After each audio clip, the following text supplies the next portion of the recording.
Welcome to the school committee meeting of Thursday, November 9th, 2017. Cindy Starks couldn't make the meeting tonight because of a professional conflict, and I'm assuming Mr. Schlickman is en route. I want to begin by talking about the art that is in the building. I don't think we have anyone for public participation. So this is grade 2. Where does it start over there? Karen or Mondrian at the abstract drawings? Oh, the abstract drawings. Okay, so the second grade students, so I'm looking over there to the camera. Maybe we should move that thing, Bill, so our viewing audience can see the whole thing. The second grade students created abstract paintings inspired by the artwork of Piet Mondrian. Terrible pronunciation. A Dutch painter, along with many other contemporary abstract artists. Mondrian was known for his grid-like abstract paintings where he only used the primary colors, red, yellow, and blue, along with white and black. He took inspiration from his surroundings. One famous painting, Broadway Boogie Woogie, shows an abstraction of all of the activity of Broadway in New York City, the cars, the lights, the buildings, etc., etc. The second graders learned that abstract art isn't just random shapes and lines and colors, but it also has meaning for the artist. The students were asked to choose something or someone important to them and turn their ideas into abstract drawings. They were asked to find lines, shapes, and colors that would represent their ideas and use them in a design. Grade 3, narrative prints. That's there, I think, yeah. The third grade students created prints based on the narrative nature of prints of Allison Boyd, an American contemporary printmaker.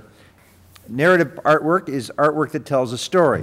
One type of narrative art occurs when the picture looks like a snapshot of a story that is in the process of unfolding. The students first observed and discussed Allison Boyd's artwork. They discussed what narrative art is and how Boyd's work represents that idea. Then the students created printing plates or their original image that represented their own idea of narrative art. The printing plates were created by drawing lines into styrofoam plates. They then took brayers, or rollers, and rolled a thin layer of ink over the styrofoam printing plates. A clean piece of paper was placed on top of the inked printing plate, and the inked image was transferred onto the paper, making a print or a copy of that image. The students were able to create 3 separate prints using different ink colors. That's pretty cool. Now, grade 4. I hope I got it right. That's grade 1. That's grade 1? That's grade 4. All right, grade 4. Well, that might be grade 4. I think it's this one. That's one over there. Matisse. Matisse paper cuts. Oh, there we go, back there, yeah. All right. So Matisse paper cuts, right there in the back for the studio audience. The 4th grade students created abstract collages inspired by the artwork of Henri Matisse, a French collage artist and painter, along with many other contemporary abstract artists. Matisse was known for his paper cutouts or collages that he created when he was older and very sick with cancer. He used both organic and geometric shapes in his work. The 4th graders learned that organic shapes are ones found in nature, while geometric shapes are the ones you can name, circle, square, etc. The students were asked to choose something or someone important to them and turn their ideas into abstract collages. They were asked to find lines, shapes, and colors that would represent their ideas and use them in a design. Tiffany stained glass. So that, what do you think, that's it? The 5th grade students created their own designs of stained glass windows inspired by the stained glass windows of Cambridge, Massachusetts artist Daniel Maher and the famous artist Louise Tiffany. Daniel Maher uses interesting materials and techniques to create his windows, such as the glass bottoms of bottles and printing photographs onto glass. Louis Tiffany is well known for his Art Nouveau style windows and stained glass lamps. The students were first asked to create a design on black paper using a pencil. They were asked to invent their own design that held meaning to them, whether it was abstract or more on the realistic side. They used glue to trace over their pencil lines. When the glue dried, it masked the lines so when they colored the rest in with pastels, the black lines stayed behind to look like the leading and stained glass windows. Very nice. And finally, we did it. No, we abstract my drawing. I did. That's all I got. 4. Am I missing somebody? I'm missing grade 1. Well, here it is. I was going to make it up. That would have been fun. The first grade students created mixed media abstract collages inspired by various artists, including Miriam Kutelis, a contemporary artist from Washington, D.C. Kutelis works in various media and creates beautiful abstract collages using maps, newspapers, pattern papers, and paint. The students in first grade observed and discussed Kutelis' artwork and how she created her pieces. They then learned about mixed media art and how it refers to artwork that uses more than one art medium or material that artists use to create artwork. First, the students were asked to create their own patterns on many papers to make them more interesting. The next art class, the students were asked to create their own abstract or realistic mixed media collage using the pattern paper they created the week before. Very cool. Great stuff. All right. Our student representative tonight is Noah Simon. Noah is from East Arlington. She is, what year are you at Arlington High School? Yeah. What year are you? I'm a sophomore. You're a sophomore at Arlington High School. Welcome. Chime in anytime you want. And we look forward to your input. So, let's get to work. Public participation. There is no public participation tonight. No public. And there's no public. Don't tell the. So we move to the first item of business, which is the evaluation of Dr. Bodie. As I understand our policy, my job as the chair is to summarize all of the assessments done by members of the committee, and then to just announce where Dr. Bodie ended up. The people may read from their reports if they want to. You're not obligated to. In some districts, that isn't the case. We just kind of report it. The superintendent says thank you, or whatever she wants to say, and then we move on from there. But it's up to you if you want to read it. So I'm going to give it to your choice. So step one was, there were 3 goals: a professional practice goal, a student learning goal, and a district improvement goal. The professional practice goal reads as follows: by June 30, 2017, complete the physical design of the Gibbs School and complete a written summary of the process by which the district will develop an academic, extracurricular, and socio-emotional program, including an academic schedule for the 6th grade program at the Gibbs. Evidence required: the physical design plan, list of meetings with the public and other stakeholders, outline of the process by which the academic, extracurricular, and socio-emotional program will be developed for the 6th grade program at Gibbs. Dr. Bodie met. The standard was, there were 5 standards, did not meet. Some progress met, significant progress met or exceeded, and the consensus average was met on that standard. Student learning goal: written, refined vision and program for Arlington High School, ready for submission to the Massachusetts School Building Authority. Evidence required: a written vision statement and program plan for Arlington High School. I think we all know that we didn't get to this part of the feasibility study yet. And the result of all of everyone's evaluations was some progress. District improvement goal: report on the completion of all documentation required in the eligibility period, modules 1 and 2 in the MSBA process for Arlington High School. The evidence required was a written report, and Dr. Bodie met that goal. The second step in the process was to assess Dr. Bodie's progress on 4 standards, and there were questions that we were asked to complete based on evidence supplied and our observations of the district over the 2016-2017 school year. The first was instructional leadership. So the ratings are, where are the ratings? Proficient, exemplary, okay, right. The ratings are unsatisfactory, needs improvement, proficient, exemplary. And Dr. Bodie, rating was proficient. Standard 2, management and operations. Dr. Bodie's rating was proficient. Standard 3, family and community engagement. Dr. Bodie's rating was proficient. Professional culture, Dr. Bodie's rating was proficient. And then the final thing was an overall summative performance evaluation. All school committee members gave Dr. Bodie a proficient, and her overall summative performance was proficient. So I'm going to stop there. I'm going to go around, and I'm going to point to you, and if you'd like, you're welcome to read any comments you'd like from your evaluation.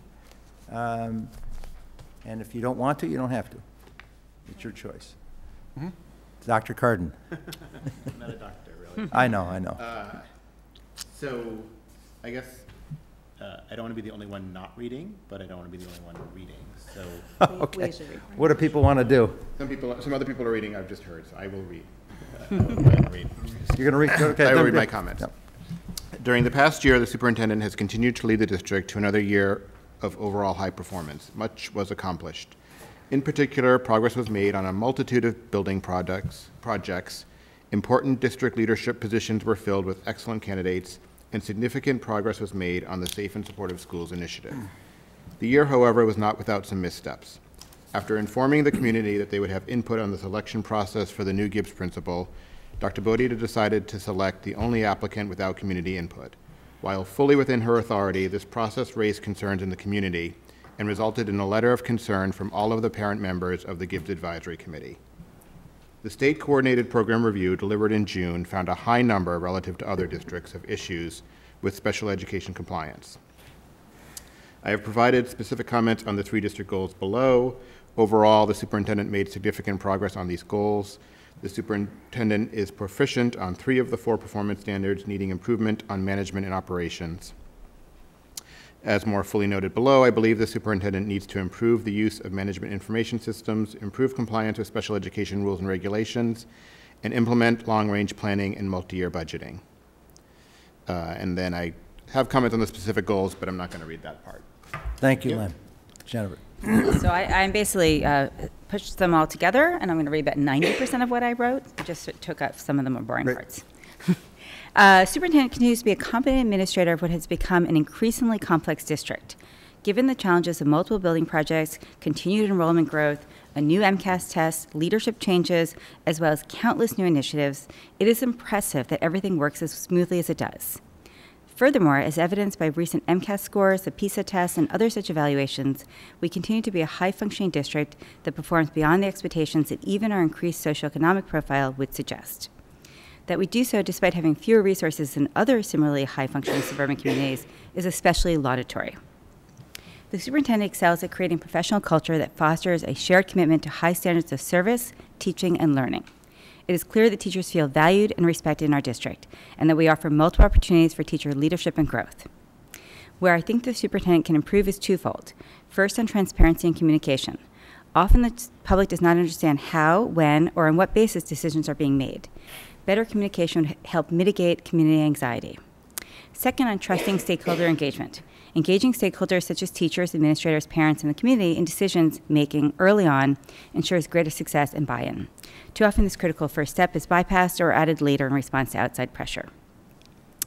On professional practice, the superintendent's professional practice goal was to develop a comprehensive academic operations and cultural plan for the Gibbs School opening 2018-19. There are 3 pieces of evidence that were requested for this goal. The first, the physical design plan for Gibbs, was fully and competently executed last spring, although I understand that there have been some recent changes to the design. I'm curious to see how we will fit 5 clusters into a design that seems so perfectly set up for 4 clusters. Hopefully we'll get an update on this new development soon. The second piece of evidence requested was a list of meetings with the public and other stakeholders. This sub-goal was also fully and competently executed. The third piece of evidence is forward-looking. It asks for an outline of the process by which this year's decisions will be made. What is the timeline for decisions about the schedule, academic programming, after-school activities, etc.? What is the decision-making process? To what extent will teachers be involved in or able to comment on issues involving academic programming? To what extent will parents be involved in or able to comment on decisions involving transportation or after-school activities? We have not yet seen a plan as to how this year's decisions will be made. Given that there's some anxiety in the community about what is a unique educational structure dedicated to 6th grade, it would be helpful if we could get greater transparency on both the timing and the process for decision making.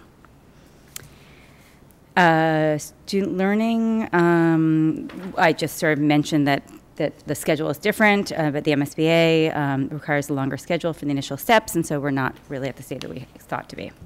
District improvement. For 3 of these categories, instruction, assessment, and data-informed decision-making, it is my judgment that superintendent's work is exemplary. On instruction, it is impressive that we were invited to highlight our efforts at using technology to advance personalized learning to the MAPLE Consortium. We are still at the beginning of these efforts, but it's clear from this year's accolade that we are at the forefront of our peer communities. We continue to be a district that pays significant attention to what data can tell us about our strengths and weaknesses, whether this is formal data gathering through state tests, such as new MCAS, or less formal data gathering through our DDMs, district-determined measures, and personal observations. Yet, even as we do an excellent job at using data to inform decisions about teaching and learning, we are not a district with outsized expectations for such data. Most teachers I've observed have a balanced view of these tests. Yes, they're useful to evaluate whether what we are doing is working. Nevertheless, they do not give us a full picture of all the teaching and learning that is going on in the district. I think the superintendent is communicating that message. Last year, I expressed frustration that there's no clear consensus as to which social and emotional program the district would adopt, and that different schools were utilizing different programs. This past year, we seem to have converged on responsive classroom, with about 40% of our elementary school teachers now trained in its use. This is a welcome development. I've been impressed by the district's current focus on health, safety, and social and emotional needs. This past year, we've made efforts to improve the load that both nurses and advisors carry, engaged in a comprehensive self-assessment to better understand our district's strengths and challenges in creating a safe and supportive school environment, continued to improve the advisory program, hired a director of guidance and social emotional learning, rolled out multiple action plans at the school level, and though I suspect progress will be slower than we would like, it is clear that the safety of students is a major concern in this district. It is impossible to separate academic learning from social and emotional health, and I'm heartened to see that our district takes these issues seriously. With respect to human resources management and development, I believe we do a good job at professionally recruiting teachers and staff. The documents we have seen about the process whereby we interview and evaluate potential hires is impressive. We have not yet seen similarly clear guidelines with respect to onboarding. I know we're a district that focuses on teacher improvement, but it would be nice to see evidence of the process by which we shepherd new teachers through the first few years. And I think we sort of asked for this evidence, but I haven't seen it yet. I do want to commend the superintendent for continued focus on initiatives such as teacher-led professional development, co-taught courses, PLCs, professional learning communities. Communication with superintendents improved in recent years. The superintendent's monthly newsletter is a valuable source of information for many families.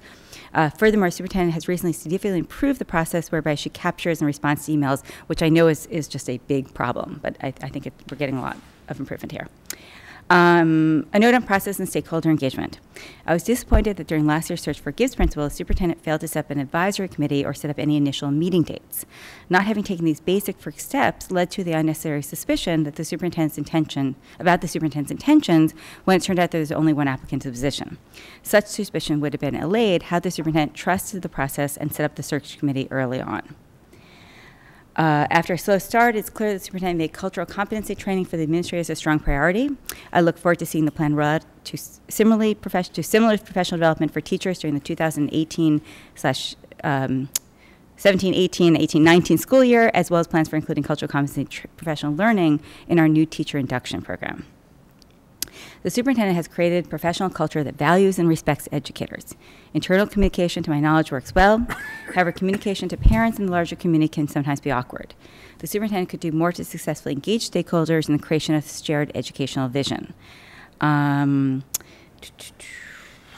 This year's initiative includes development power standards by discipline, the identification of key transferable skills, an inventory of personal educational experiences, and development of priority lists of curriculum materials. I just sort of mentioned that. So, a little bit fragmented because I was sort of pushing things together. Sorry it was so long. Thank you very much. Very nice. Thank you. Okay. I will read my overall on the instructional leadership, as I think that's the most important area for teaching, learning, and operation. Overall, once again, I'm pleased to commend Dr. Kathleen Bodie, a very successful veteran superintendent. The children of Arlington are fortunate to have her leading their schools, and we made several important gains over the past year. There are very significant achievements that will have a lasting impact on our schools for decades to come. The district continues to make significant progress with multiple school building projects. During this school year, we had 2 active construction projects at Stratton and Thompson. We spent the year preparing for the Gibbs renovation and for a Hardy addition. Even more significantly, we're advancing in our work with the MSBA in preparation for the reconstruction of Arlington High School. Dr. Bodie continues to guide us through these projects, building community support as well as excellent facilities. 2, during the school year 2 senior administrative vacancies were created with the resignations of our CFO and assistant superintendent.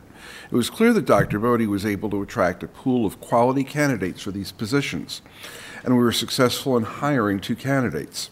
It is significant that the new CFO has experience working with Winchester during their high school renovation project, and our new assistant superintendent has been a successful elementary principal. Their success will define our district for future generations, particularly as they collaborate on the Gibbs and Arlington High projects. 3, the enrollment numbers continue to climb in the district. We have had a 5% increase in enrollment over the past 3 years. Dr. Bodie has been proactive in terms of identifying trends, advocating for resources, and attempting to meet the needs of our students with the appropriations available to us. Superintendent Bodie continues to be a highly valued, highly proficient leader. She has exceeded expectations on the performance goals, which are items of high leverage for the long-term future of the district.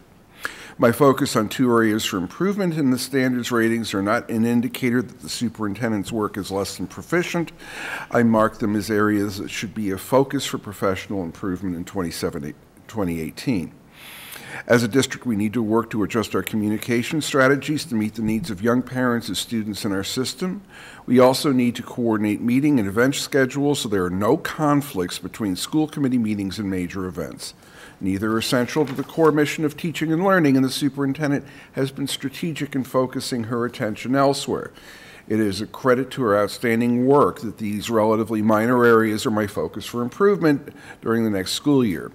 I am pleased by the superintendent's performance during the 2016-17 school year and hope she and her staff take encouragement from this recognition of their hard work that makes our schools an even better place for teaching and learning. Under the area of instructional leadership, presentations to the school committee show that the district has a tremendously talented leadership team, one that is very much aware of the current trends in practice and content across grades and subject areas. The department heads, district-level leaders, principals, and other staff members that have appeared before the committee have been highly competent and articulate presenters that reflect well on the superintendent and the school system. I want to take this opportunity to reflect on the major gains made at the Ottoson Middle School over the past 6 years.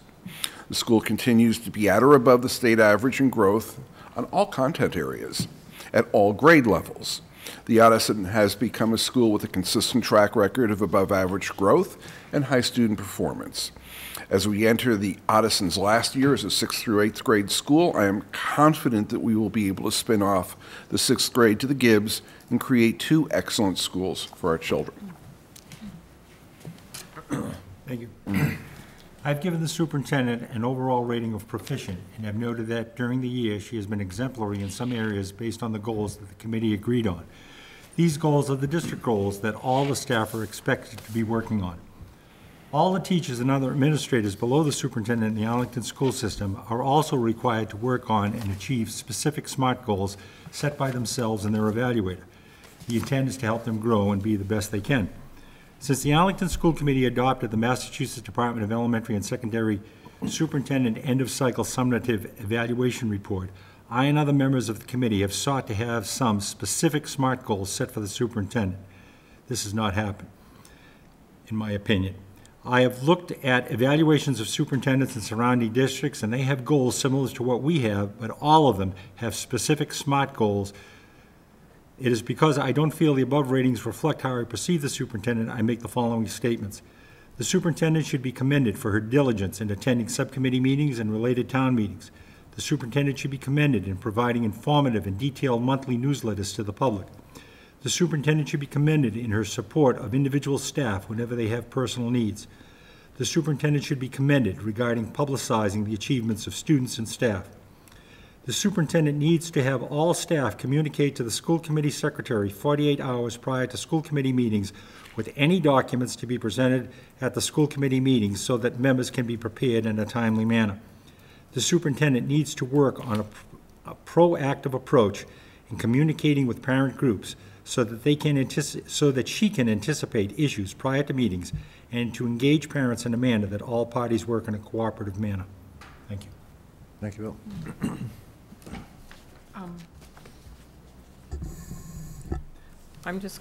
I'm not necessarily going to read all of my comments here, but So once again, I commend the superintendent on her hard work and dedication to our schools. She's one of the hardest working people I know. And the number of school-related meetings and events she attends is amazing. I'm just going to read it. I can't talk and talk at the same time.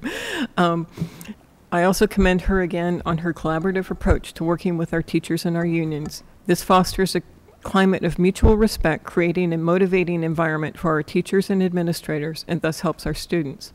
Other positives noted over the past year: the new dashboard, which is an excellent way of communicating school information to the public; the well-timed email to parents to placate worries or immigration concerns; APS's co-sponsorship of the most likely to succeed discussion; AHS exceptional results on the OECD PISA-based test with performance well above the U.S. average; the cultural competency work begun in 2016 and that continues this year. Specific comments on my evaluation. For the student learning and professional practice objective, I marked some or significant progress because this is where I see the various projects, although they continue to move forward in a timely and appropriate manner. Standard 1D was left blank because I'm not aware of any data which address this item. Standard 2C was marked as needs improvement because of my concerns over the special education coordinated program review results, which I felt mainly fall mainly as management of information issues. Although improved from our past reviews, significantly improved from our past reviews, there's still more items partially implemented than almost all of our comparable communities. This concerns me, and I look forward to hearing an analysis about how this will be addressed later this year. Standard 4B was marked as exemplary to acknowledge the work on cultural competency that was begun last year and continues today. For the coming year, I continue to request the superintendent to share more high-level analyses completed either by her or by her staff. For the most part, we are not seeing information rolled up to a higher level. Topics could include items suggested by the items as suggested by the CBI form, which is this thing. Analysis of classroom walkthrough data, analysis of staff evaluation data, analysis of student or staff feedback. Succinct written reports would help communicate what is going on to APS staff, to the school committee, and to the public. They will also set a standard for other APS administrators to emulate. Thank you. All right, thanks very much. Well, since everyone read, I'm going to have to participate. I got to put on these substitute glasses here. Okay, one thing I was supposed to do was define proficient for people. So proficient in the district, in the DESE evaluation, I'm going to read it. Proficient practice is understood to be fully satisfactory. This is the rigorous expected level of performance. I didn't do that earlier. Okay, so my overall comments. And Dr. Bodie, Arlington is fortunate to have an experienced superintendent who is focused on improving curriculum and instruction and maintaining high academic standards. Dr. Bodie skillfully leads a district that performs well above the state average on standardized tests while spending less per pupil than the average Massachusetts school system. That data point alone is enough to warrant a score of exceeding expectations in Standard 1. The academic achievements of our students are due to exceptional teaching, which is made possible by Dr. Bodie's leadership. Dr. Bodie has selected and trained every principal and administrator in our district, and under her leadership, they have raised academic standards and performance. The academic growth we have enjoyed in Arlington over the past decade did not happen by accident. It was the result of Dr. Bodie's ability to hire and retain strong teacher leaders throughout the district. The combination of our town's location near Boston and the academic success of our schools has made Arlington one of the fastest growing districts in the state. As a result, we have embarked on more building projects than any district in the Commonwealth. During the period of this evaluation, July 1, 2016 to June 30, 2017, Dr. Bodie oversaw the placement of Stratton students in modular classrooms in the rebuild of the school, the expansion of the Thompson School, the planning of the rebuild of the Gibbs School, the planning of an expansion of the Hardy School, discussions about improvements to the Addison once the school loses the 6th grade, and all of the work involved with preparing for the feasibility study for the new high school, including forming a building committee, preparing for the selection of an owner's project manager, and negotiating with the MSBA on enrollment and other matters. This means that Dr. Bodie was leading an effort to either rebuild, expand, or improve 6 of the district's buildings, all during one academic year. Dr. Bodie did this work with careful thought, research, and deliberation. I commend her for her extraordinary leadership of the district's physical expansion, which was above and beyond what we required as evidence for the district improvement goal. Accordingly, I felt more than comfortable awarding Dr. Bodie a rating of exemplary in Performance Goal 3. I want to commend Dr. Bodie for 2 other significant achievements this past year. First, she launched a cultural competency effort, which is continuing this year. This initiative is helping our educators to meet the needs of a culturally diverse district. Second, last year she led searches for a new chief financial officer and a new assistant superintendent for curriculum and assessment.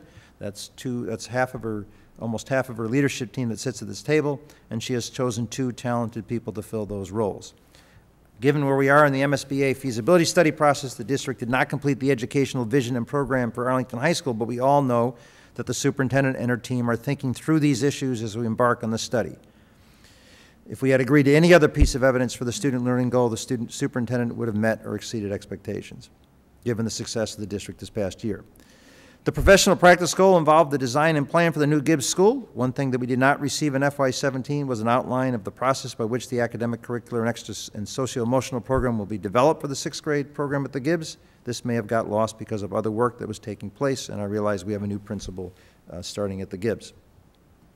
I commend Dr. Bodie for creating an excellent culture for teaching and learning. An area of growth is articulating and sharing the academic vision for the district with all stakeholders, including parents. No one on the school committee excused the partial implementation of some elements of the special education and civil rights components of the coordinated program review, and neither did the superintendent. This review took place in November of 2016 and therefore is rightly a component of the evaluation of the past school year. There are areas that need improvement. We have discussed the work being done to make those improvements. All in all, Dr. Bodie had a strong 2016-2017, her 9th year as our superintendent. A school district is a complex organization, and Dr. Bodie does a great job of leading it. There you have it. Thank you. Okay, Thank you, everyone. Great. Very thoughtful comments, and probably what I'll do is talk to each of you individually about some of the other analyses you want, and we can see what we can do this year. But anyway, thank you. It's a good committee to work with, and all in all, I think the partnership has certainly, we're doing a lot. There's no doubt about it. But, you know, a school district also needs the support of a school committee that's dedicated to what you do, and I don't know if the public realizes how much time you put into the work that you are doing. So that's much appreciated as well. So thank you for your thoughtfulness. Thank you. Yeah. Can I ask one question which is on topic? Yes. Okay. I thought last year we had decided we were going to revisit this evaluation document and change how we were doing things. Yes. What happened to that? Well, okay, so, did. I mean, I We can did. speak to that. So there are 2 committees that would have jurisdiction over this. One would be policies and procedures. That's probably where it should start. And then the past practice has been that the Curriculum Instruction and Assessment Committee agrees on the evidence that needs to be presented for each goal and presents it to the school committee. So if the question is on the quality of the question, of what we're asking, that's Curriculum Instruction and Assessment. If it's the process itself, it's Len's committee. My recollection was it was a dissatisfaction with this instrument and That would be a Len. desire to look. I'm not trying to take it away from policy or anything, but it's going to take, the policy will be the implementation of a document and procedure going forward. Yeah. But I personally think it's going to take an individual subcommittee to work on this by itself. Well- With the superintendent to make it, we've played with it, we've tested it, we've fiddled with it, and it may not be for us to decide tonight, but I think we need to do it as soon as possible, because we need to be setting the goals going forward if we're changing in them in any way. So actually, my recollection was that we sort of, in that meeting that we had in January, figured out a way to sort of shove what we wanted to in this, and that what we were looking for is a way to comment on goals, and that through the sort of document that was created by Curriculum Instruction and Assessment, and through the opportunity to sort of discuss in our comments anything about the goals that we wanted, that we sort of got what some of the people were dissatisfied with the way we previously did things. That was my recollection of how that discussion went. So my recollection was we never came to consensus on what we wanted. Yep. No one stepped up and said, I want to take ownership of it. Yep. So those are the, yeah, so I mean, the only way this can happen, if somebody wants to take ownership of it, I'll have at it. I was involved in drafting this whole process, Yep. and, it was, I didn't get everything I wanted, but I'm happy with it. Go ahead. Yeah, so my recollection was that the actual form was sort of a separate issue that was raised. It didn't come out in the memos, and there wasn't a referral to policy to say, develop a new form. Right. But my recollection was, notwithstanding the process, the actual form itself with the check boxes like this was felt to be awkward, Yeah. right? Yeah, Eric. And so, yes, it's something that policy can look at, it's something that CIAA can look at, I don't know where it belongs. I mean, okay, go ahead. Paul, you had- Yeah, I mean, the thing is I think all 7 of us have a different viewpoint of where it is, and I think we're all trying to fit our round ideas into square boxes in the evaluation form, which isn't an easy thing to do. And I think that from listening to my colleagues over the years work this evaluation, I think we've all had different frustration points. As somebody who's used the parallel form to evaluate teachers, I think I'm sort of a little more used to it, and I'm a little blind to it, actually, as a result.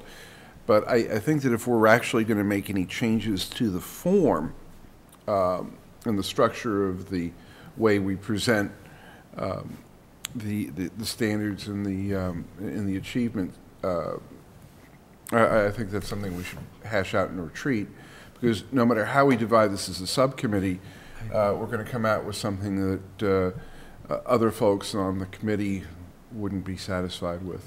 Paul, Bill.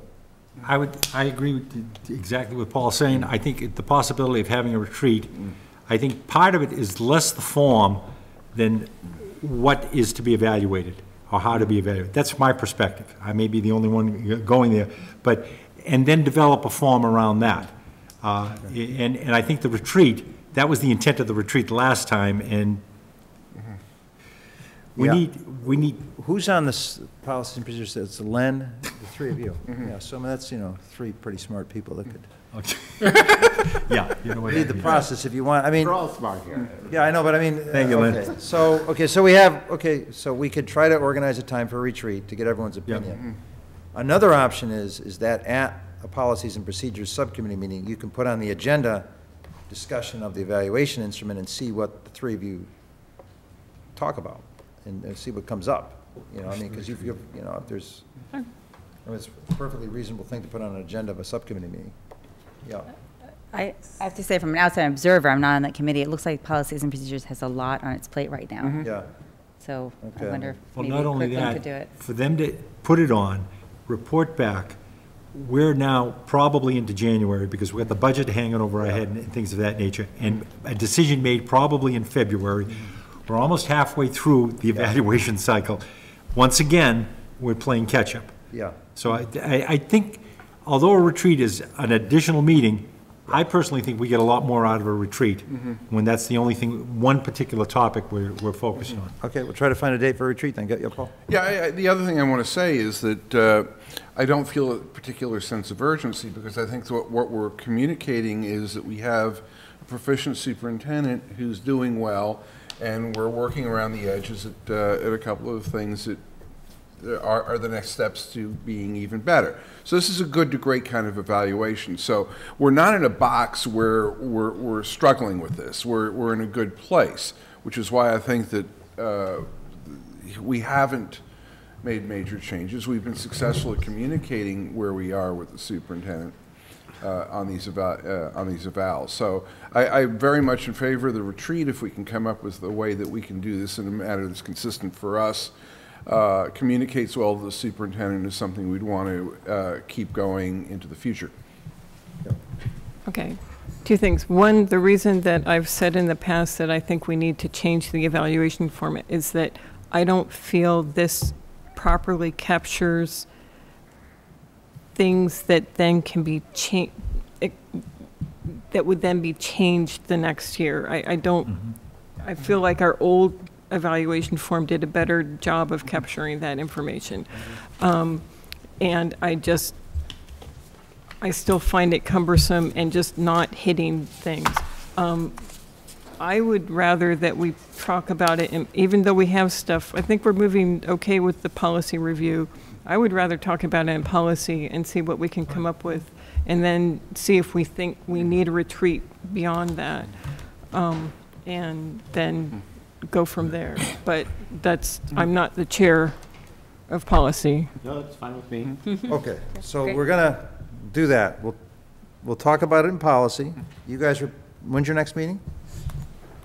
December 6th, I believe. So talk about it at that meeting, and then report back at the next meeting after that, and we'll talk about it some more. I mean, the question I always raise, professionally is, you want to change something, be clear on the why we want to change it. And we have 7 people with 7 different views, and that's hard to get to a universal why Exactly. in a group like this. I mean, Good point. if you work for an organization, that sooner or later someone can just say, this is the why, and that's it. But we're all equally elected people, so there's got to be some consensus on the why, and I'm not sure there is. Yeah.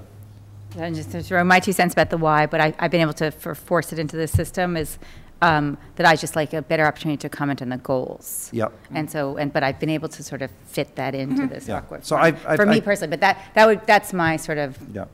thing I would like to see better reflected. Okay. But- All right, everyone, this was a good conversation. We're moving on. Look at the clock now. Time's flying. Time is flying. We haven't even started. Okay. We have no idea what time it is in this room right now. The clock is going crazy. Wow. We're going into Daylight savings time. daylight savings time in Oh, really? Montana. So this is the Okay. time it's- The Lab Collaborative Capital Plan, we need a vote for the reserve fund. Does someone want to make a motion to? Do we have a number? Or do we need a number? So the No, $2 million, so, Know what it is? it's not actually, can I comment? yeah, go ahead, yeah. It's not really a reserve fund. It's a vote to approve this year's, and I emphasize it's this year's capital plan. Every year, as part of the regulations from DESI, how capital plans are handled in a collaborative is that it is annually planned for. So what for those that are listening, 'cause when you hear lab, we're one of 5 communities that belong to a special education collaborative. Part of the membership in that collaborative is that we house different parts of the program, but there are also programs where we rent space because none of the 5 might have the right facilities for that. So for example, one of them is we rent space for Minuteman for vocational. But in all of these spaces, there's sometimes unique needs for the students in that program, and there's a need for update. And as you can see, Arlington is on this list because as we move into next year, we're going to be moving the middle school lab program, which has had to be here at the high school for the last couple of years, because of space issues, back to the Addison Middle School. And there may be some costs associated with how the space is configured. There also may be some issues with the program, the space downstairs.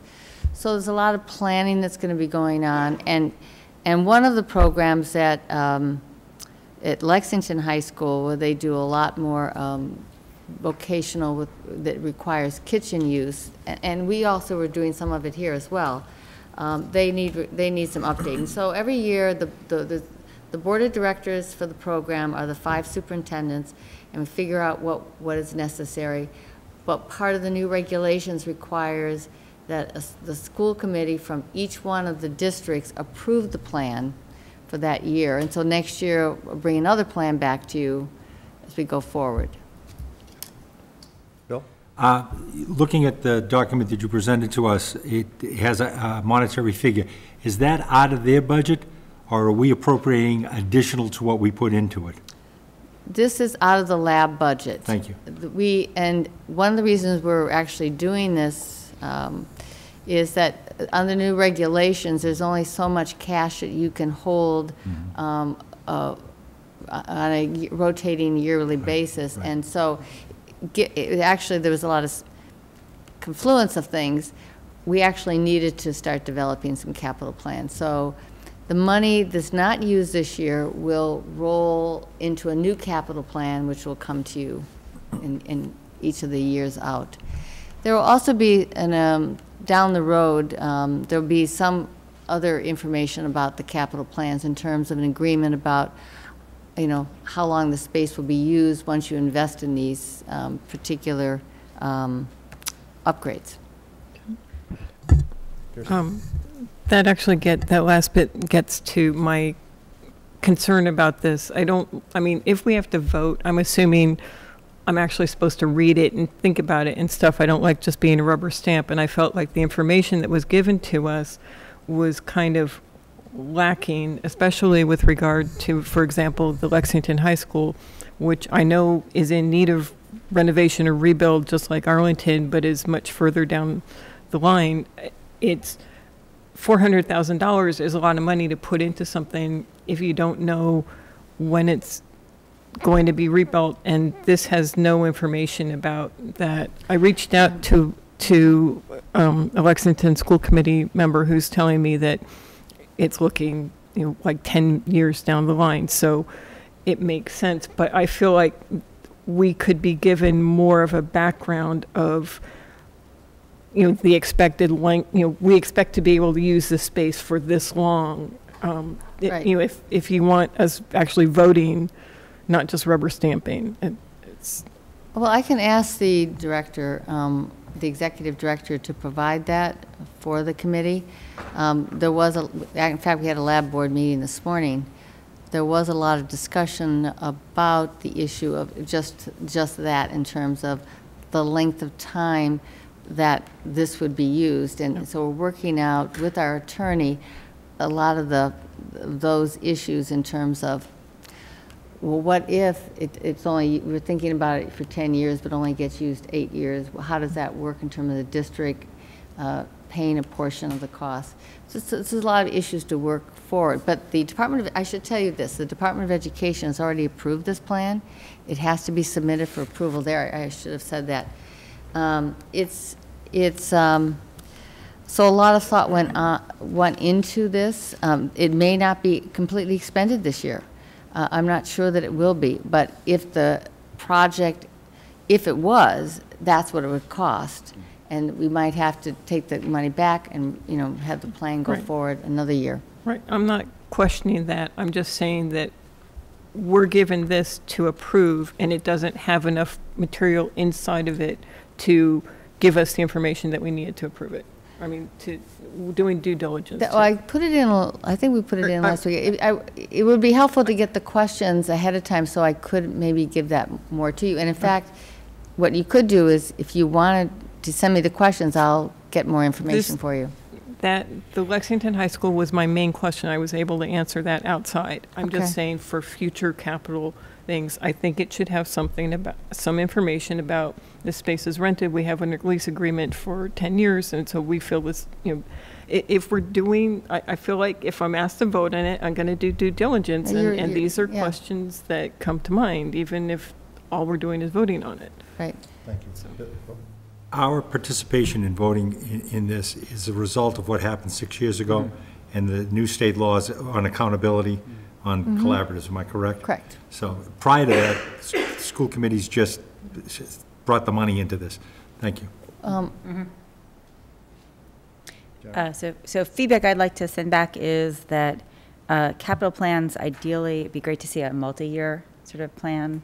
You know, and you said there's going to be another plan next year, and then a plan the year after that, and so the next time we see this, it would be great if we could, just to give the feedback, you know, 3-year capital plan is much, you know, more perspicuous in terms of understanding what's going on than just a 1-year. I'm not sure that we can, well, internally we can, but the plan that has to go to the Department of Education is an annual plan. Right. So, yes, and obviously you have only some control over this, but Right. that's the feedback I'd like you to bring back to them. I can give that, and more background material, and also a multi-year plan. Hopefully, they have a multi-year plan going. They do. In fact, we heard, you know what would be very helpful, I think, is maybe to have the executive director, we maybe should do that on an annual basis.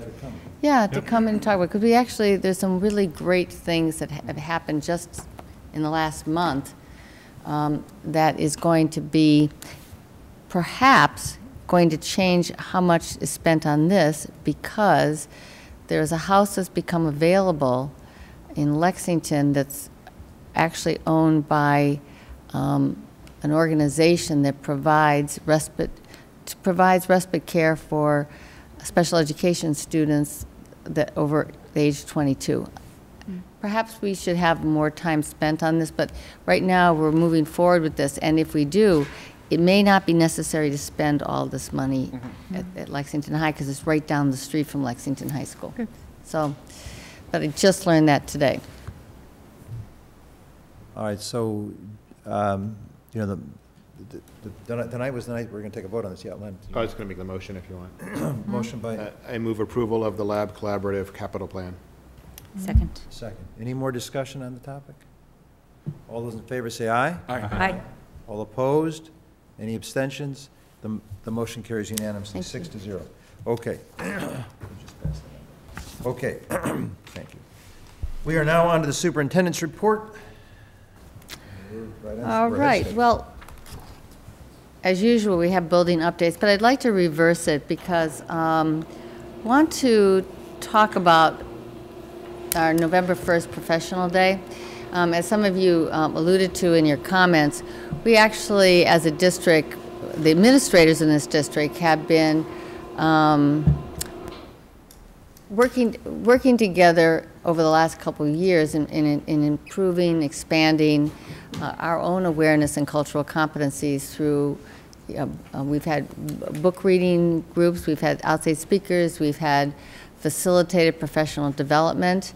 Some of it's been internally provided, but we've also, over the last summer, have had an outside facilitator who worked with all the administrators. Literally, all the administrators had 18 hours of professional development this summer and continues this year. So this is the year we're expanding in parallel with our work on safe and supportive schools. I think that we all agree that if we're going to have safe and supportive schools, that it has to be a culturally proficient school and environment. And that requires our own, education in this area.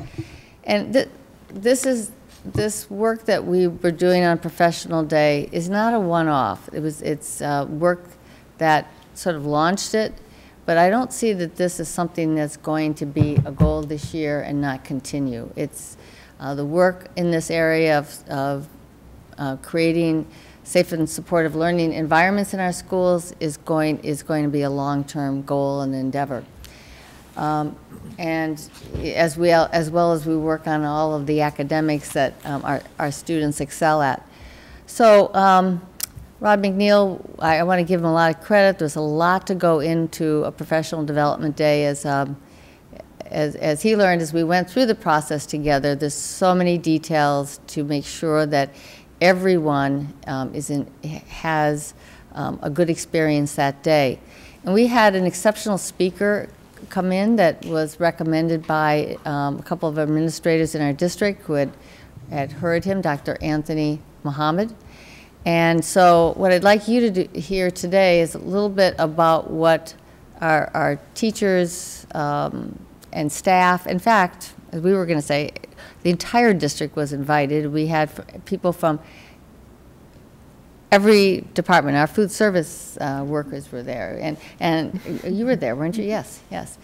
So you might be able to tag team with us too in talking about the experience that day. And then we had afternoon sessions, which we've gotten feedback from, and you're going to hear about what each school and which each department did. So, anyway, thank you for the work you did on this, because it turned out to be a great day.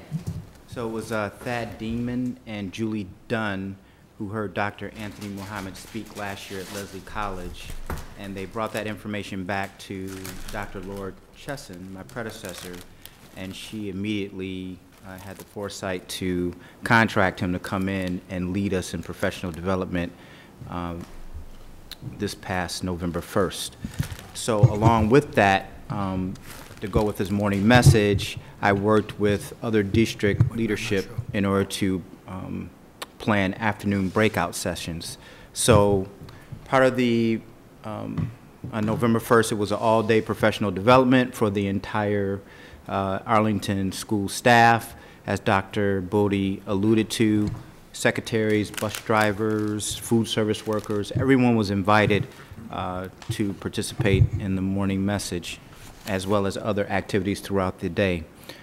Some of the objectives for the day was to explore issues related to access and equity, identify barriers that impact various cultural groups, recognize possible strategies that can increase access and equity for all students, and provide staff with time to reflect, dialogue, and work together in a small group setting.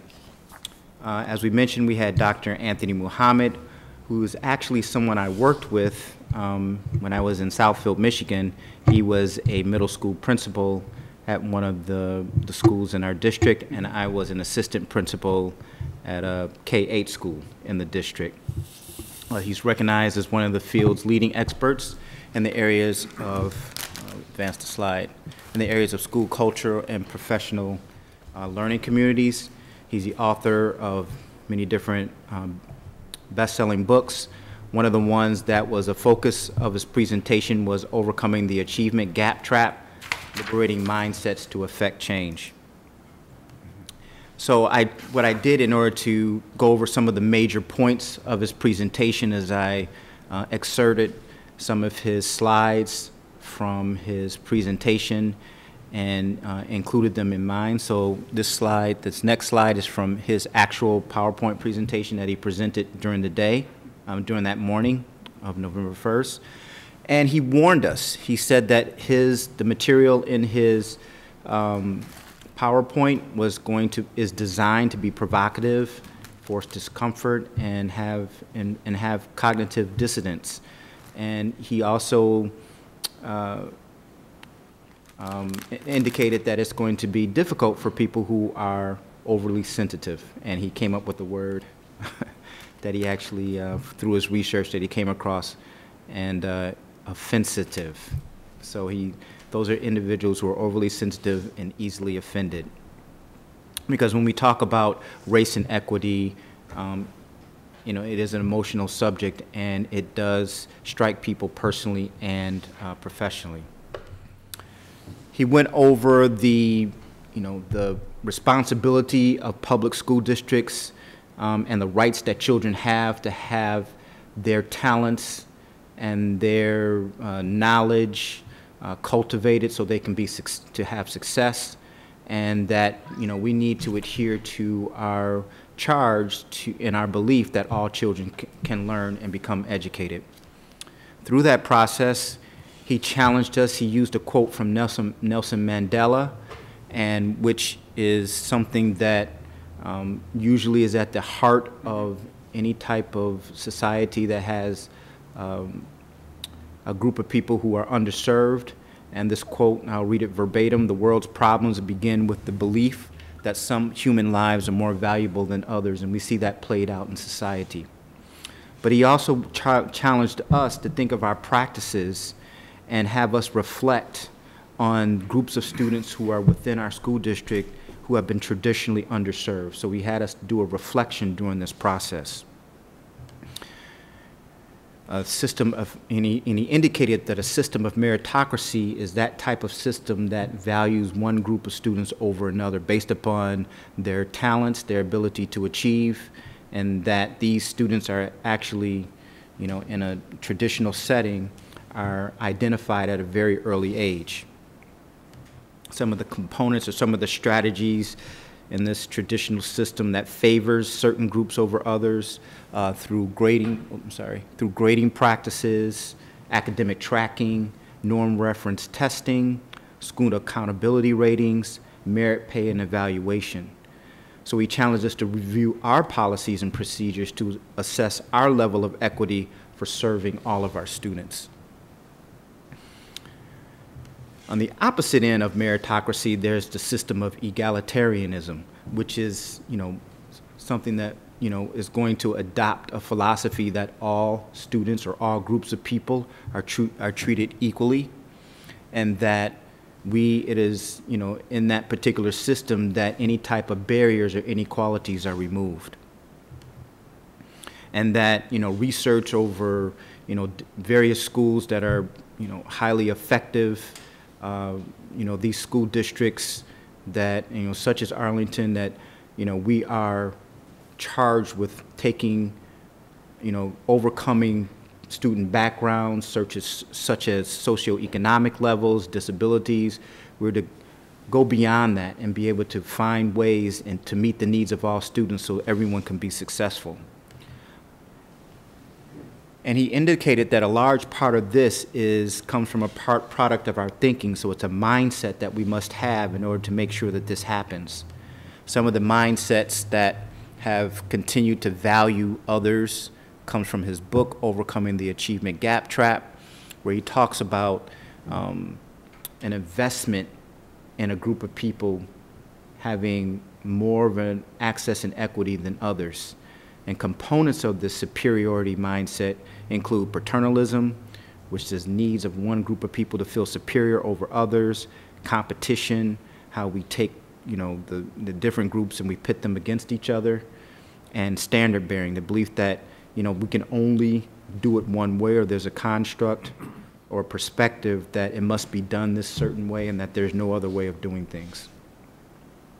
And then he also said that there's the victim mindset. He alluded to this, where those individuals who are feeling victimized do not have control over their condition, and that we want to be able to provide the confidence in our students that no matter what background they come from, they have the ability to achieve.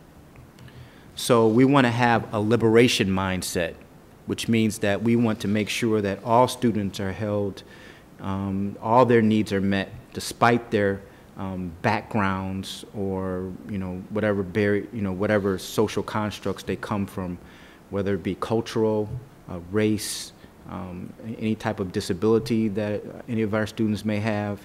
That we want to be able to, we have the belief that all students can learn and can achieve at a high level.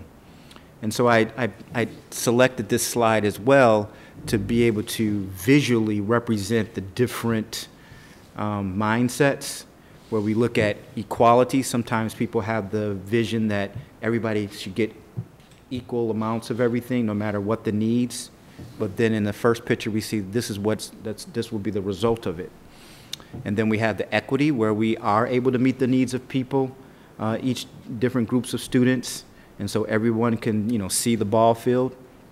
But in reality, this is what happens in certain school districts, but we're to reflect and make sure this is not happening in Arlington, where a certain group of students are receiving more or valued more of others. And in reality in society, you see the student at the end is actually, you have marginalized groups of people who are actually at a deficit. And this is reality, this is society. But then you have the liberation, where the fence is removed so everybody has access. And that's our goal. And what are the components to, what is the mindset or the components that we must have in order to make this happen?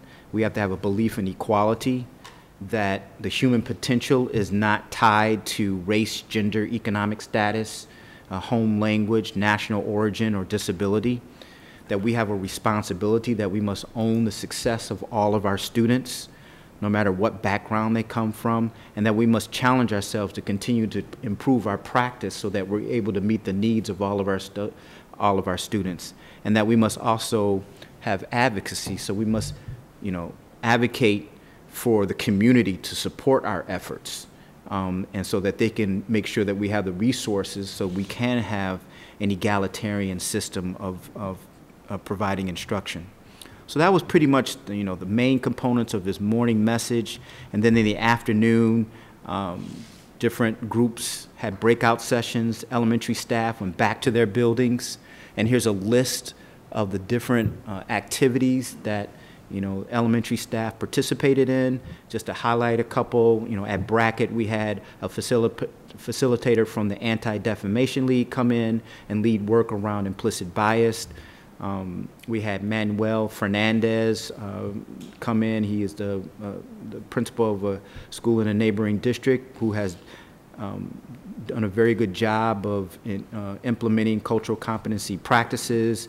He talked to the Hardy staff. We also had facilitators from IDEAS come in and talk about implicit bias or lead discussions around implicit bias at Stratton. And they also worked with our world language, facts, and health and wellness. And so the second slide that I'm showing here is showing the different departments at the secondary level and the different activities they participated in the afternoon. The Gibbs staff continued their work on responsive training, so they were in that all day long training. However, we did tape Dr. Muhammad's message so that we could provide that for that Gibbs staff who was not able to be there. Some of the highlights from the secondary and the department meetings, we had you know, our science debriefed about the morning message and participated in discussing the cultural proficiency continuum and identify culturally proficient instructional practices. So, and then we had Carlos Hoyt come in, and he worked with the ELA and Social Studies Department, and he continued that work he had started this summer. So all in all, you know, the entire day was dedicated to cultural proficiency, and then in order to follow up, I wanted to get the reaction from staff and through a survey, so I sent this out to staff, and I haven't had a chance yet to go through and disaggregate all of the responses, but here are some of the major points from that survey. We see here where it talks about, you know, so the question for this particular slide that I'm showing you is, you know, the prompt was, Dr. Muhammad's remarks will be useful to me this year. 90.5% of the staff strongly agreed or agreed. And the second slide we have here, the afternoon breakout sessions. Again, the work completed during my afternoon breakout session will be useful to me in my work this year. We had 69.1% of the staff strongly agreed or agreed. So I want to, you know, look at that and make sure that we want to shore that up. So that feedback will be very helpful as we plan future professional development. But again, it shows that the majority of the staff got something out of the afternoon session. And then the next slide is talking about the alignment of the goals of the morning message to the district goals. We have, I'm sorry, morning session and district goals, 92.5% strongly agreed or agreed that the morning message was aligned to our district goals. And then the afternoon session, we had 81.2% of the population believed that the you know, their work in the afternoon was aligned to the district goals. So what I did, I also lifted out some of the, I had an open-ended question that people could respond to. I'll read the third bullet because I feel like that was the one that, you know, really captured the spirit of most of the feedback that I got back. I'll read it verbatim. Dr. Anthony Muhammad's presentation was the most powerful PD I've been to in a very long time. My question is, what next? What can we do as a district to move this forward? The message was loud and clear, and I would love to be a part of a district that invests in training their teachers to provide the learning and teacher experience Dr. Anthony Muhammad spoke about. Are we willing and able? I hope so. I know I am inspired to learn more, read more, and put in the work to be a part of a solution. So although they felt that it was very powerful, they're challenging us as district administrators to keep this momentum that we were able to achieve on November 1st to keep it going. And so I've already been in talks with Dr. Bodie, and we are both committed to making sure that we're going to move the work forward. But we want to be strategic about it, and we want to make sure that it's comprehensive and includes all facets of staff. So that was our report on the November 1st professional development. and I'm opening it up to questions at this particular point in time. Any questions?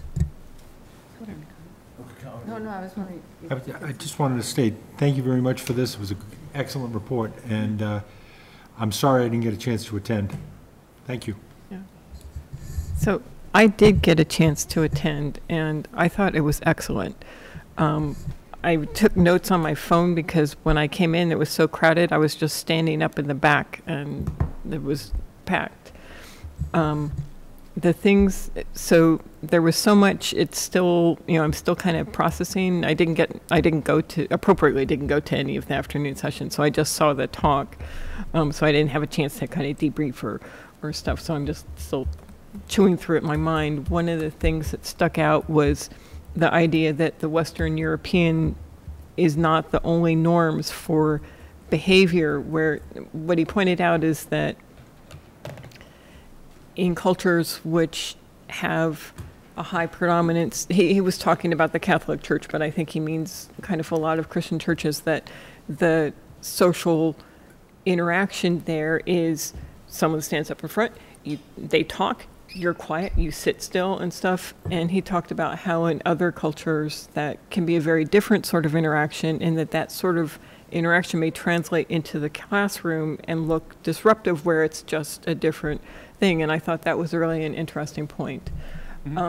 I also thought the one thing he did during a couple points in the talk was show a few slides, and you were supposed to rate first by yourself, 5 being you had a very high emotional response, 1 being you didn't really have any emotional response. And then you were supposed to talk to your neighbor and compare and just talk about why did you get different things.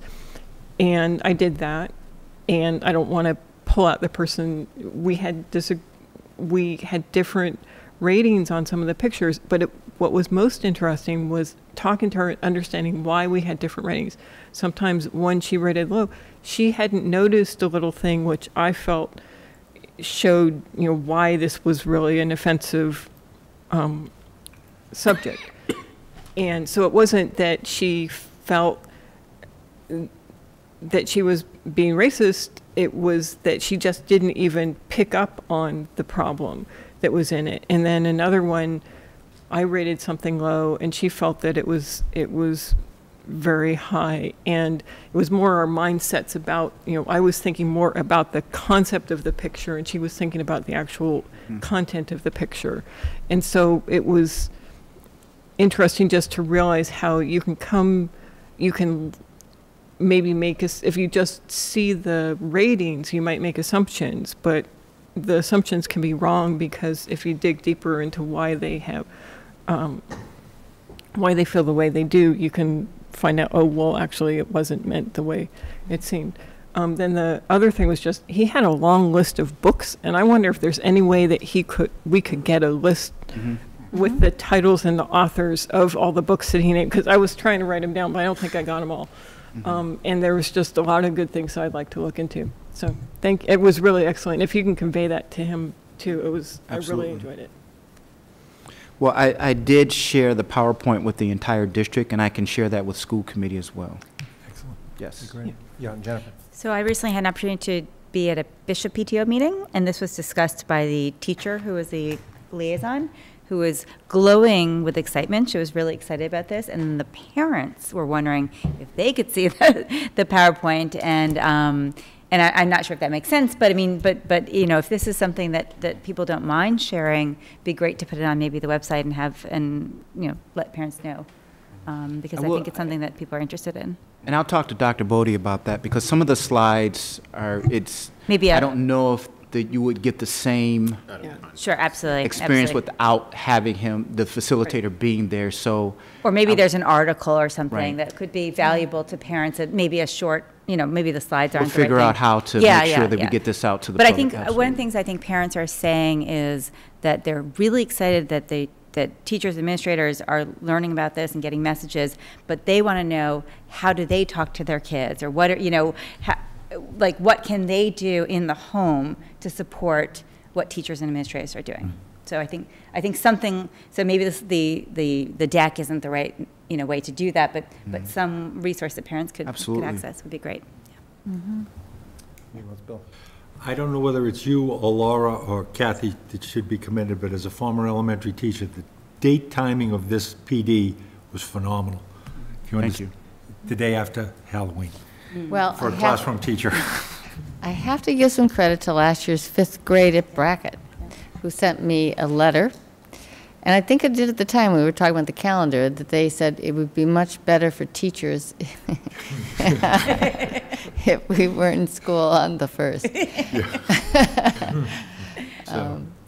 We did that in the mid-noughts, so deliberately, but there, events happened that we sort of got off that schedule, but November 1 was a very popular day for PD because, Exactly.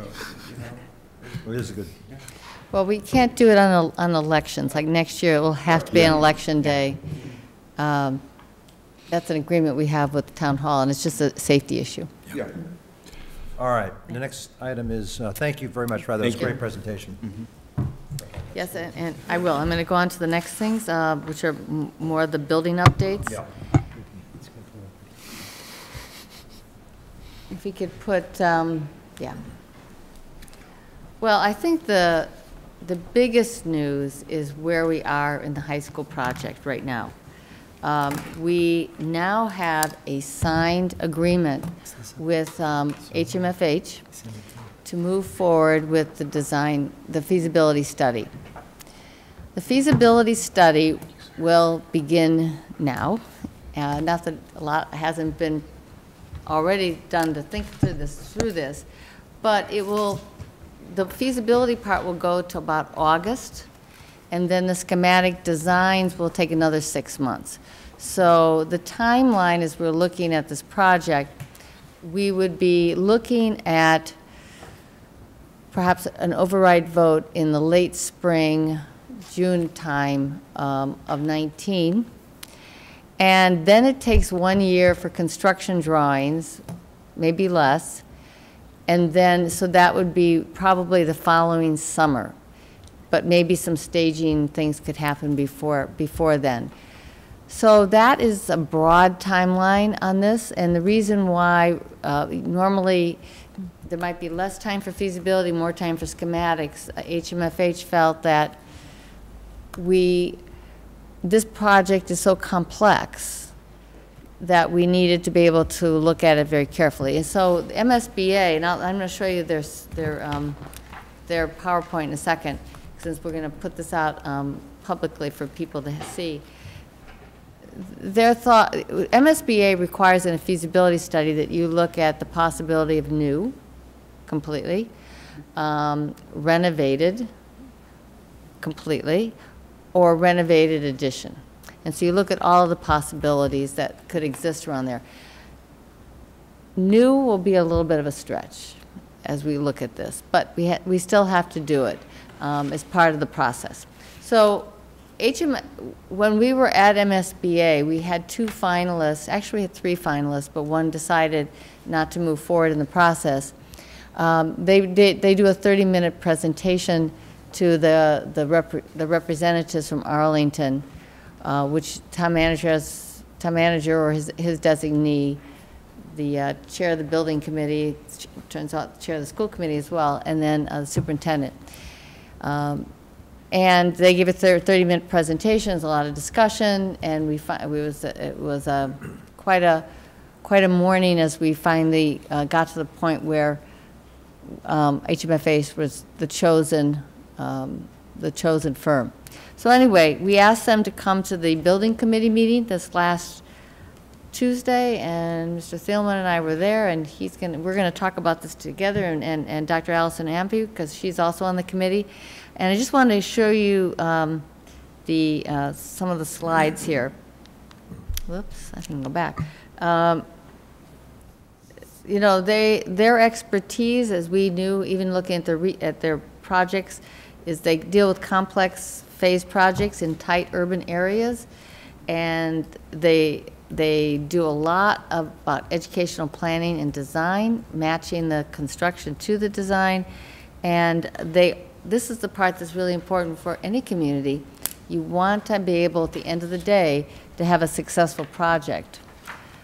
This is the team, and the person that we've worked with, all of these people, but Mr. Arthur Duffy, who's up there as a project and architect, and all of them were there that evening. We will probably have this, there'll be an Arlington Building Committee meetings, which you can all attend. They'll probably be there at all these meetings, but at some point we will have a report here at the school committee as well.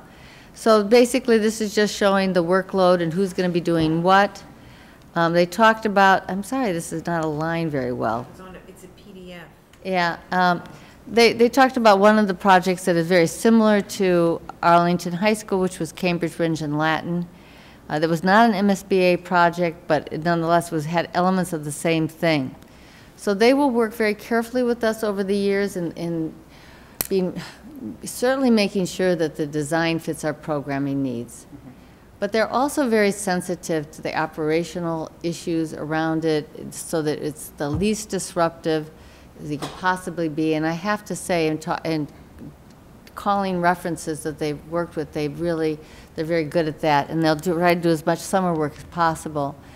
This was an example of Cambridge Rindge and Latin. It was an iconic school for Cambridge, and basically it was a renovation addition, and they had different phases in the project. This one here is the Chelsea Clark Avenue School. This one is a very challenging project because of how tight they are in Chelsea. But that project, you can see a picture of it. There was construction going on 3 feet from where classrooms were going on, so a lot of thought has to be done so it's not disruptive. So they will certainly be looking at safety in this, neighborhood concerns, and making sure that the contractor areas are well designated. Again, just a lot of attention to the details that's going to be necessary for this to be a good experience. This was an example of one of the construction sites. But one of the things that we need in this project is somebody who really knows about hazmat and contaminated sites, and don't have to go too far to see one.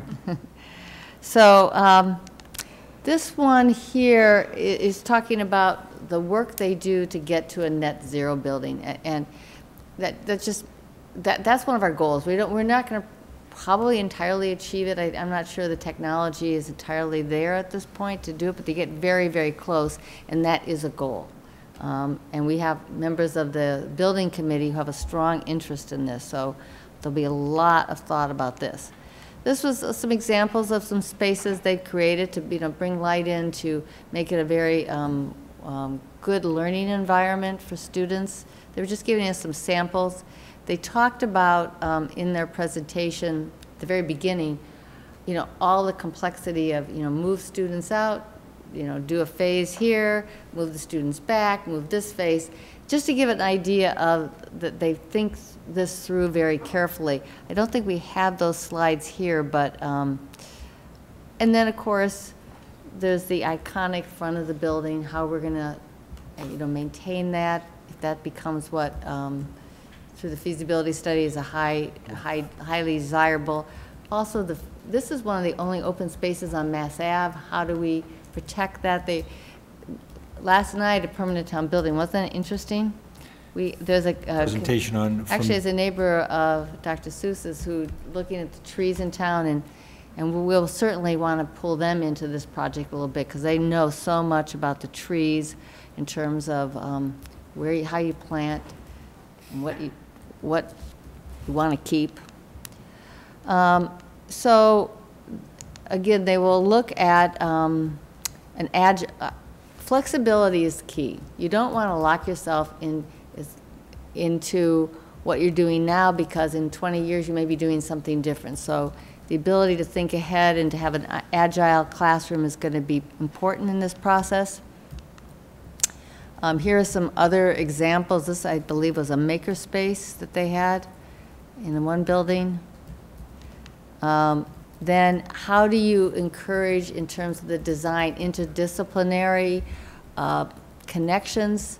Right now, just the structure of this building does not lend itself to it.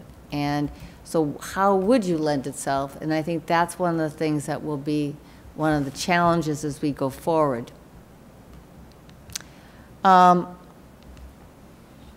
So one of the key things I think in all high schools, and this is what I see when I've gone around, is you've got to have an area of a media center or a learning center where students can come and have different tiers and different places for student learning.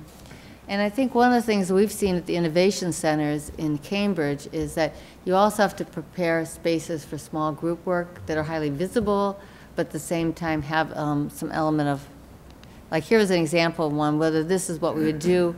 What we saw at the innovation center was actually small rooms with glass walls so that, you know, you can also have the quiet for do group work. We'll see how that all plays out this next year. This was an example, again, of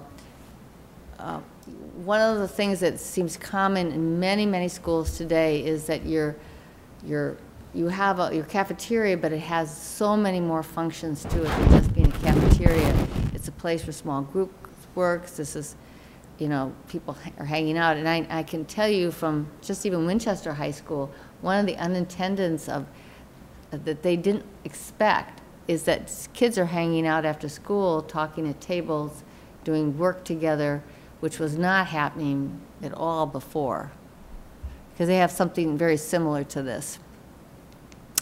So again, some of the kinds of, sorry, that's just not working very well. So, but here's an important part. Here's the history of successful override votes in communities where they do a lot of outreach and education about the design, the choices that have been made, how it fits the educational program. And this is important. At the end of the day, we have to have the community support behind this project. So anyway, they have a lot of, they're showing some of the checkoff sheets that they have going through this process. So here was the one that the teacher, some of the teachers were, they said, oh, this is my dream. I wish I could get this up here right. But this was an example of what might be a possibility, or what if. What's on the left there is the front of the building. So you come into Arlington High School and you open it up so that the learning common might be upstairs and the cafeteria, so you have this one big core area for students' work and, you know, gathering places. So we shall, you know, I have to say the teachers were pretty excited about that idea. So we shall be more coming. So anyway, that was some of the key ideas. I certainly did not do justice to their own presentation. Is it during this stage the determination will be made for what will be renovated and what will be brand new and stuff? Is this the time that'll be decided? Thank you. So 2 questions. One clarification. So if an override vote were to be held in the spring of 2019, you're saying that there would still be another year before construction could happen. Okay. Right. I didn't realize it was that long, but okay. That's good to know. Construction would like. It's helpful to know. And then the other question, you probably can guess what I'm asking. Do we have a date for the first sort of public outreach presentation? We don't. I don't think it'll be till after the first of the year. Okay, so not until January? And it will be a very involved process of Are there going in. dates of outreach to teachers and administrators? So we've Not asked yet. HMFH to come to the meeting on December 5th, which I won't be at. Kathy's going to chair it with a plan. With a At plan least- for at that least kind of thing? Yeah, with a Okay, plan great. for public Awesome. involvement by all stakeholders. Okay, And so great, great. Might not have specific dates, like it's going to take place on, you know, But if we could February. know January or Yeah. spring or something like that? Right, Okay, great. exactly. The kickoff meeting is coming up in the next week. That's the meeting when MSBA comes out, financials, I'm there, you know, the group that we plan out what's going to happen, not the timeline so much as kicking it off, what kind of documents MSBA needs when, Okay. those types of things. Okay. All right, so that is the high school. It's very exciting to be here. I don't know if you wanted to add anything. Can we just get a copy of that? Yeah, we're going to put it on the website. Okay, good. Yeah, we are. Hopefully, we can get it so it lines better. I don't know. We got it as a PDF. PDF we can monkey PDF. with. Yeah, we'll be Our fine. machines will take care of it.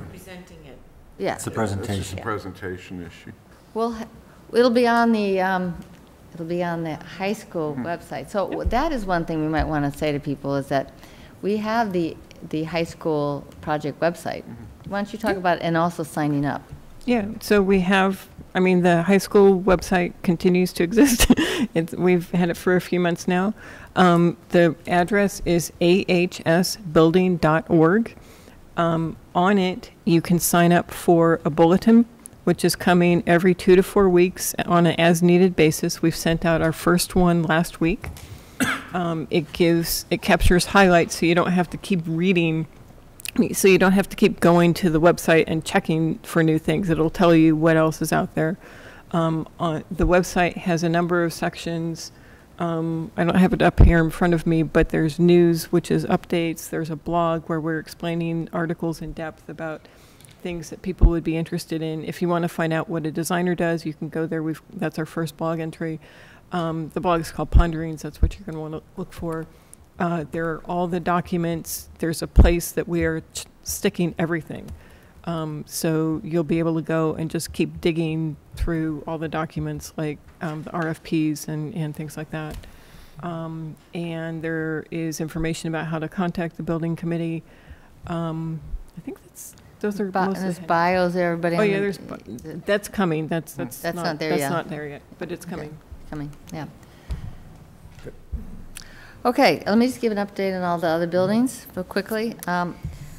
Great news on Thompson.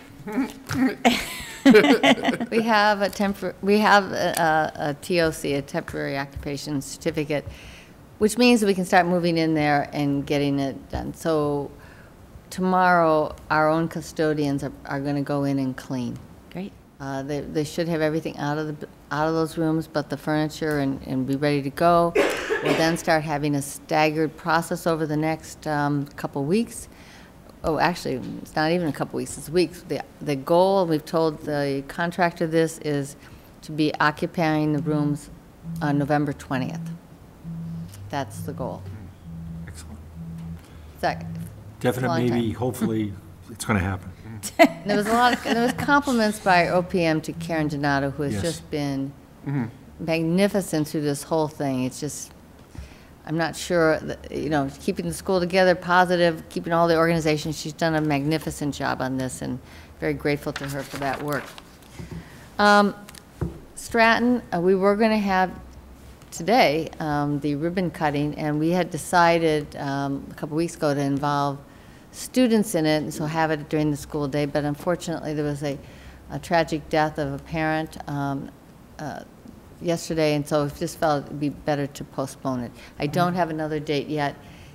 It's possible that it may not happen now until after Thanksgiving holiday, but I just don't know yet. I'll let you know. Hardy, that seems to be moving forward quite well. There's still a plan to begin in March for the construction and ending and be complete by Thanksgiving next year. So the plan for a move into the wing would be over the holiday break. So there's nothing, everything seems to be moving just fine on that. And then there's the whole issue of the playgrounds as well, which we're moving forward with a capital request on this. John Genizio's taking the lead on this. Then Gibbs. Gibbs is also going along pretty well, but by the OPM's admission last night at Permanent Town, we're now tight. We're there. There's been a lot of little surprises, big surprises. They've actually, not unexpectedly in a building that old, but that's sort of slowed things down a little bit. But we're still on Couple of things they weren't able to discover because the building was occupied. If they, in their anticipation and stuff, the big thing that they're concerned about is getting certain things done before the cold weather hits. Right. If they can get that done in an expedited way, And the Permanent Town Building Committee gave them a little extra tool last night to go forward with that Yeah. and get that done. Right. Parallel to that is the process for the schedule, which is challenging, transportation. And so the teachers have had meetings in the last couple of weeks to get up to speed, well, at least where we are. There will be a meeting of the advisory committee this coming week on Monday, and then we'll be planning a parent forum. I believe it's going to be the first week of December. I'll get the date for everybody, and that'll get advertised. There are things, everybody wants everything at once, but there's some linearity to this because there's things you have to do first before you can do other things. And schedule is one of them because that determines your FTEs, that determines your budget. And so that is sort of a more quiet internal process, just the way it has to be. But we are going to be able to get some input from people as we go forward. And there's things that are still sort of, if I want to say it this way, saying in a parking lot, there's things we need to talk about in terms of, after-school programming, for example, that all will happen as we move forward. But again, it's sort of like that. There's a linear progression to this as we go forward. So, but anyway, it is moving forward, and I'm very pleased and appreciative of all the work that's gone into it, which has been a lot of work. So that is where we are with the schools. And can I just say a couple of things about athletics? We are, our students just continue to be so outstanding in what they do. There's a lot of postseason wins. We have the volleyball team, the girls soccer team, the boys soccer team, all in playoffs. And in fact, our girls soccer team defeated the #1 seed in soccer, was Masconomet, and are moving forward in the process. And our boys soccer team had a very exciting and great game with Charlestown, but they prevailed in a shootout. Awful way to end a very great game, I have to say, but there's only so many timeouts you can keep playing, and finally they have to do something to break it. Our girls swimming team is doing well, and as I said, volleyball. Cross country, girls and boys cross country will compete in the Eastern Divisional Championship this weekend, in fact. It will be a little cold for that, but I'm sure they'll be up to it.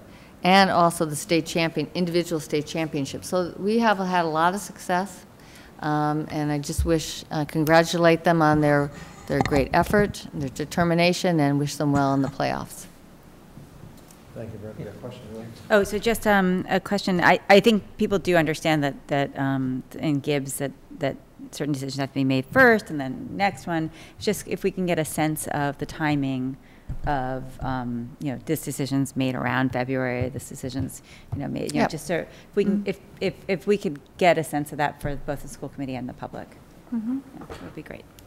Yeah, that's a good point. Okay. Consent agenda. Anything else? Nope. Okay. All items listed with an asterisk are considered to be routine and will be enacted by one motion. There will be no separate discussion of these items unless a member of the committee so requests, in which event the item will be considered in its normal sequence. Approval of minutes, school committee regular meeting, October 26, 2017. Approval of warrant number 18087 dated October 26, 2017. Total amount $529,999.33. I'm going to pull out the warrant, please. Okay, the warrant's pulled. We're going to vote just on the minutes. All those in favor say aye. Aye. All opposed, the motion carries. Len, you want to? Yes, so on the warrant, I communicated with you, that was the first time we paid, that I saw, expenses related to the high school building project. I just wanted to confirm that we have a process going forward for the committee or the appropriate people on this finance subcommittee, whoever is going to be approving it, to approve it before we actually commit to paying. Yeah, we do have a process. We just agreed to it the other night. Do you remember the deal? Yes, so the subcommittee was actually established 2 meetings ago. Right. and did approve the first two bills prior to them being sent for us to pay them on the last warrant. And at the last meeting, they set the limits for approvals by the subcommittee for purchase orders and invoices, and also approved the town manager and the subcommittee to approve and forward for payment bills for the designer and the OPM, the monthly invoices we're gonna get. So and the subcommittee's limit, what's the subcommittee's limit of what they're supposed to? I think the OPM can approve things up to 25,000, and the finance committee is 75,000. 75, right, it's up to 70. And then after that, they come back with recommendations that the committee has to vote on, but they delve into the details of all of it. And the subcommittee will, for all the invoices approved by the subcommittee, will report to the full committee once a month. Okay, great, thank you. Okay, so may I have a motion to approve the warrant? So move. Second. All in favor, say aye. Aye. Very good. Okay, we move on to subcommittee and liaison reports. First is budget. Okay, budget met yesterday, and we discussed the new revamped budget book. We also discussed items related to negotiations, which we'll discuss when we go into executive session, Right. and looked at fund balances. And we also had the athletic director came by and just did some preliminary discussion about how she's interested in possibly revisiting student athletic fees. And we suggested that we thought the first process should be bringing it to the full school committee so that we all see and hear and understand what's being thought about, and can then from there think about what's the process we want, that we and she need to go through to get to whatever the potentially new and different fees would be. Just before I forget, when does she want to come to the school committee? Well, I think it would be best if we could get her, we could wait until after the holidays break, in early January, or it could be sooner. I think she could be ready at any time. It was whatever you could work out with her. It wasn't. I want to make sure we carry Right. Oh, definitely won't forget. No. Okay. The goal of this would be, it wouldn't affect the budget deliberations. So I think that we could wait till after the break, because I think the next couple meetings are pretty tight and full. Okay. Yeah. I just want to make sure we don't. We just thought that was the most appropriate place to start with Very the good. discussion. Any questions? Thank you, Kirsty. Cindy is out tonight because of a professional commitment. District accountability, curriculum, instruction, and assessment. Paul? No report? Facilities, Jennifer. No report, but let me just say on community relations, I know that we're trying to schedule a meeting. Oh, did I forget community relations? I did. No, I mean, that's Cindy's. And for a joint meeting with some representatives from the Arlington Human Rights Committee. Yep. And I don't know the status of that. I'm not sure if everyone responded, but just. Yeah. And also for community relations, so there was the coffee on last Saturday, Yep. which I and Cindy attended.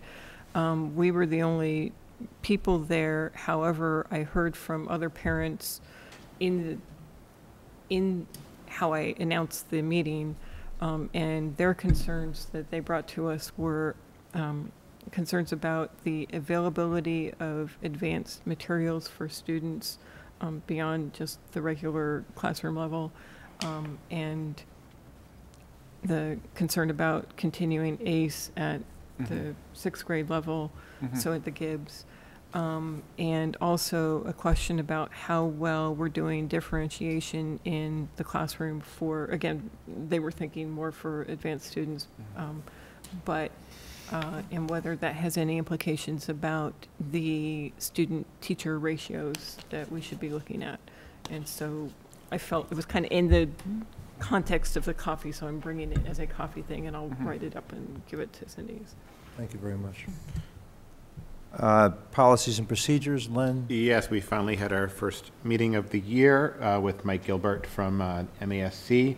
We went through all of policy A and probably half of policy B, as far as deciding whether to keep it as is, adopt the MASC version, or make minor changes. So we made good progress. There are some open issues in some of the policies that are sort of on hold. Eventually, at some point, some of those open issues might have to come before the full committee for input. So that will be at some point in the process, much later in the process. But I think we made good progress, and it went as smoothly as I had hoped. We're meeting again on December 11th at 5:30 to continue that process and also discuss the evaluation form, and also probably a welcoming community statement, not a policy change, a statement. So, Thank you very much. School Enrollment Task Force is really nothing for us to report. Legal Services Review? We now have information. I'll be scheduling a meeting with Mr. Carden soon.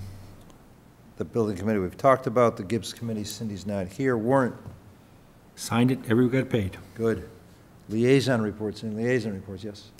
So I went to a Bishop PTO meeting. Bishop's one of the schools that I'm a liaison to, and it was great. I was able to give them a bunch of information about resources that are available online that maybe people haven't stumbled upon. And one of the insights I heard from them, which I thought was funny, was that they were looking to figure out how to give input to us on the budget process. And I conveyed this to Dr. Alsadampe that we've been looking to do that too, and of course, this only comes up when people are thinking about the issues, and so it was just a very productive conversation. I really enjoyed meeting with them. It was quite a large group. Thank you. Any announcements? I'm sorry, Len. So there was a meeting of the Long Range Planning Committee that three of us were at. We went over the updated long range plan. There's still a deficit in 2021, I forget. But it's reduced from 6 million to 2.7 million. There is money in the plan to cover the costs of Audison, of Gibbs opening, so that's good news. And we are meeting again in December 6th, to look at some override scenarios for. There's talk of coordinating the override with the building vote, so in spring of 2019 or possibly later. So we'll be looking at different scenarios, and there's also talk of more outreach to the community about the financial state of the town, and starting to get people educated about what Proposition 2.5 is, why we might need an override, and all things like that. So that's the report. Anything else? We don't want to do it later than 2019. What? What's that? We don't want to do it later than the override. We'll see. It's not our decision. Yes. That's the selectmen's decision. Yeah. Yes. Yeah. I used to be on that committee. All right. Did you have announcements? Go ahead, Bill. Announcements. First one, Rotary flags out front. If you haven't noticed, I don't know why. There's 160 flags out there. I would invite the public to walk through them and read the cards. It's very inspiring. And I would like to thank the high school students. They were phenomenal helping us put them up, and they're scheduled to help us take them down. Second announcement is Veterans Day Parade will start at Walgreens at 10:30 on this Saturday, and then march up and gather inside the Central Fire Station, because we're anticipating a little cold weather. Following the speeches and stuff, people will go outside and lay wreaths at the monument outside. And the third announcement, we have a letter here and asking for the school committee's supporting the Arlington Historical Society's application for a CPA grant to continue the restoration to preserve the Jason Russell House. I was asked by a member of both the Historical Society and the group that works with the Jason Russell House to ask the school committee to support this, and we have done this in the past in helping them. So I don't know if you want to read the letter or what. I will. I'll read the letter. The letter is to Eric Helmuth, Chair, Community Preservation Committee, Town Hall. Dear Mr. Helmuth, the Arlington School Committee members deeply appreciate the labor of the Arlington Historical Society and the continuous restoration and maintenance to preserve the historical Jason Russell House for the community of Arlington. This letter is to show our appreciation of their accomplishments, and during our regular school committee meeting on Thursday, November 9th, 2017, the committee members unanimously voted in the affirmative to support the request of the Arlington Historical Society to apply for a CPA grant for the restoration needed in 2018 to continue the work of the Jason Russell House. We thank the Community Preservation Committee in advance for all you do for the people of Arlington and for considering the grant application to preserve the Jason Russell House. I move that we support the, has to be the unanimous. chairman fulfilling what he just read out loud. The Jason Russell House is also part of our school curriculum. We have students go up there on a regular basis in the local history. A second? Second. Any discussion? I would have put in that it is part of our curriculum. Yeah, I would put that in the letter. If you can modify the letter, write it in. Oh, okay. It's already beautifully typed up. All those in favor say aye. Aye. Opposed? It is unanimous. Very good. Oh, it was so tempting. I know. Mess it up. Okay. Those are, well, any future agenda items? I think we did discuss bringing the athletic director here to talk about fees at some point. Dr. Bodie and Karen will figure that out. Any other future agenda items? Okay. We are now going to move into executive session. I'm assuming we're not coming out for any other purpose other than, we're not coming out. We're not coming out. We're not going to come out. We'll never leave it to executive session. Okay. The listings of this, wait a minute, executive session. To conduct strategy sessions in preparation for negotiations with union and/or non-union personnel or contract negotiations with union and/or non-union personnel in which, if held in an open meeting, may have a detrimental effect. To conduct strategy with respect to collective bargaining or litigation in which, if held in an open meeting, may have a detrimental effect. Collective bargaining may also be conducted. Voted to approve the following executive session minutes, none. Joe Curo used to read this so quickly, you have no idea. He was so good. It was like he was Like a born to debate. do it. I need a motion, So move. a second. Second. We vote by raising our hands or saying aye or Yeah, no. it has to be all- Vote, I know that. Yeah, I'm Yes. I'm gonna, Yes. yes. Yes. Yes. Yes. Yes, the yeses have it. We move into executive session. Let's wait a few minutes.